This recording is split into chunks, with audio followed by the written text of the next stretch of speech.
Hola les amis, aujourd'hui je vais vous parler de cet accessoire qui est l'accessoire indispensable pour tous les filmmakers. Attendez, vous savez pas de quoi il s'agit? Mais si, je suis sûr que vous avez une petite idée.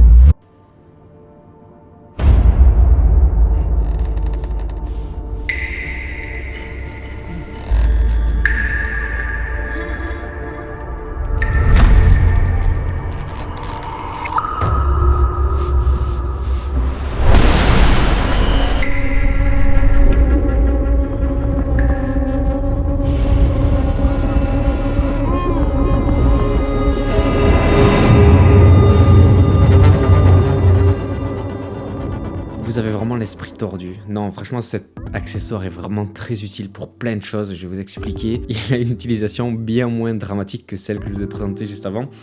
En vrai, cet accessoire s'appelle le gaffeur. C'est même, ce nom est devenu un rôle, un métier parmi le staff cinéma aux États-Unis. Il y a une des personnes qui est sur le plateau, il y en a même plusieurs, qui sont des gaffeurs. Et du coup, ça s'appelle aussi un gaffeur, ça. Gaffer tape, celui-ci pour différencier la personne du scotch. Alors, à quoi ça peut servir ce gaffeur? Pourquoi vous devez en avoir absolument dans votre setup si vous faites de la vidéo? Pour plusieurs raisons, simplement, ça peut être, comme je peux le faire régulièrement, comme j'ai pu le faire dans le short film que j'ai réalisé il n'y a pas très longtemps, je vous montre.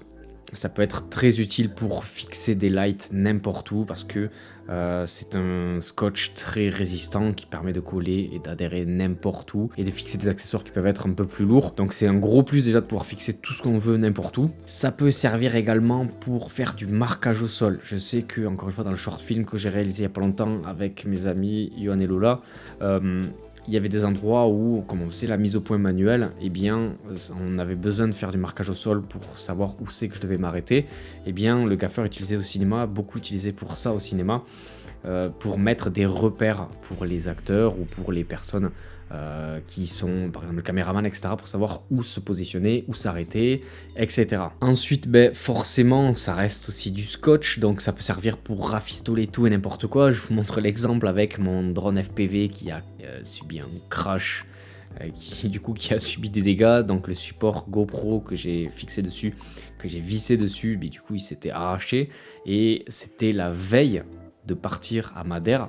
Donc là, je me préparais, j'apprenais le FPV pour amener le drone à Madère et faire du FPV là-bas. La veille, mon dernier entraînement, je fracasse le drone, je fracasse le support GoPro et j'avais pas le temps de recevoir un nouveau support. Donc du coup, gaffeur, j'ai rafistolé, etc. Et ça a tenu jusqu'à maintenant, ça tient encore, j'utilise encore, j'attends que ça cède pour le remplacer avec la nouvelle attache. Bref, en tout cas, ça peut servir pour rafistoler tout n'importe quoi. Je sais que j'ai un pote Benji aussi qui l'avait utilisé pour refixer son... l'ouverture de carte SD qui peut avoir des problèmes sur les Sony A7 III, c'est un défaut avec l'usure qui apparaît. Eh bien ça peut servir pour pas mal de choses en fait. Le gaffeur, ça peut être très utile pour rafistoler, les rafistolages de dernière minute. Et le dernier avantage que je vois à vous présenter, il doit y en avoir d'autres forcément, ça peut servir à plein de choses, vous l'avez compris, mais le dernier avantage que moi j'ai envie de vanter dans cette vidéo, c'est aussi la possibilité de fixer toute caméra, on va dire des caméras plus légères, ça va être plus facile. Et le gaffeur peut permettre de fixer son téléphone, sa GoPro, n'importe quelle caméra de type action cam. Vous pouvez le faire avec des appareils photo, des caméras, mais c'est plus risqué, c'est plus difficile à fixer. Ça peut permettre de faire des shots créatifs. Je vous montre l'exemple de ce shot réalisé dans le short film, encore une fois, depuis le micro-ondes. Ça peut se faire aussi dans une machine à laver, comme j'avais pu le faire avant.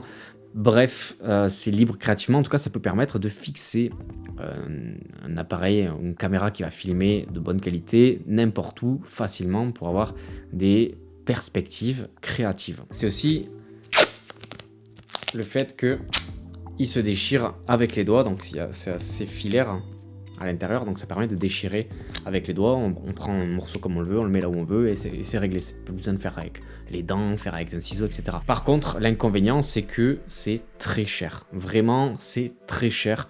On le trouve n'importe où, Leroy Merlin, Castorama, etc. sur internet, dans toutes les grandes surfaces de type bricolage. Je crois que ça coûte entre 7 et 13 euros, peut-être même j'allais jusqu'à 15 euros le rouleau. Alors, certes, ça fait cher pour un rouleau de scotch, mais normalement, ça se garde pendant plusieurs mois. Genre, faut pas faire n'importe quoi, on l'utilise pas en abondance, quoi. Donc, L'inconvénient, c'est que c'est cher, mais logiquement, on l'utilise pas non plus très souvent. Donc voilà, j'espère que ça vous a plu. Je vous rappelle que ce concept de studio tour, je vous présente dans chaque épisode un nouvel accessoire, un nouveau matériel que je tire au sort, parce que j'ai plein de choses que je vais vous présenter, plein de choses que je vais vous montrer, vous dire pourquoi j'utilise, pourquoi je l'ai acheté, pourquoi je l'utilise pas à l'inverse. Donc voilà, en plus il y a plein de nouvelles choses que j'ai achetées récemment. Depuis la première vidéo de cette série, il y a pas mal de choses que j'ai achetées en plus, que j'ai envie de vous présenter. Par exemple, vous le voyez, j'ai un nouveau setup audio avec... vous voyez pas, il y a la chaise qui est sur le côté. D'ailleurs, je sais même pas pourquoi je m'assois sur la chaise de travers. Bref, j'ai une carte son, j'ai un nouveau micro, j'ai plein de nouvelles lights à caractère professionnel qui m'ont servi pour le short film. Donc, il faut que je mette à jour le petit chapeau de tirage au sort. Mais en attendant, je vais quand même tirer un nouvel objet au sort pour le prochain épisode. Ce sera fait. Ah, d'ailleurs, ouais, vous voyez pas. J'ai utilisé un nouvel accessoire aussi pour filmer mon œil comme ça.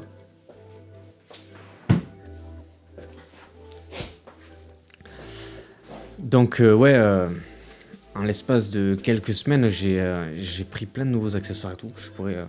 Il faut que je vous montre, donc il faut que je mette à jour mon petit sac tirage au sort. Vous êtes prêts? Quel est le prochain accessoire ou matériel photo vidéo ou de mon bureau, de mon setup que je vais vous présenter?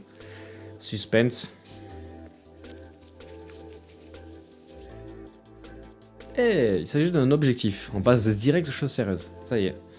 Vous savez comment c'est tranquille avec le gaffeur, là on passe aux choses sérieuses. Il s'agit du... ça marche pas. Il détecte ma tête. Bon, vous le voyez pas, mais il s'agit du 85 mm ouverture 1.4 de la gamme G Master Sony. Un de mes objectifs préférés de tout mon parc d'objectifs. Voilà, je vais vous présenter dans la prochaine vidéo. Vous allez voir que c'est une dinguerie pour les yeux. J'espère que vous avez kiffé. N'hésitez pas à vous abonner à la chaîne YouTube si ce n'est pas encore fait. Vous mettez en commentaire si vous aimez bien ce format, s'il y a des choses que vous aimeriez voir en particulier. Enfin bref, vous êtes là pour participer. On se donne rendez-vous dans le prochain épisode. Merci à tous et à très vite. Ciao, ciao! Allez, si vous remarquez une différence d'audio avec le micro, n'hésitez pas à le dire aussi, ça me ferait plaisir parce que j'ai la chaîne Rogan. Si cette review vous a plu, je le rappelle, mais vous le savez, vous mettez un petit like pour me soutenir parce que moi ça m'aide à me développer et puis ça montre que vous êtes impliqué dans ce que je fais, vous aimez bien, ça vous a apporté quelque chose, etc. Et ça me motive à continuer cette série Studio Tour. Je vais essayer de faire plus rapide, j'avais dit que je ferais des trucs de 3 minutes, mais je parle trop en fait. Bon allez, on se voit au prochain épisode.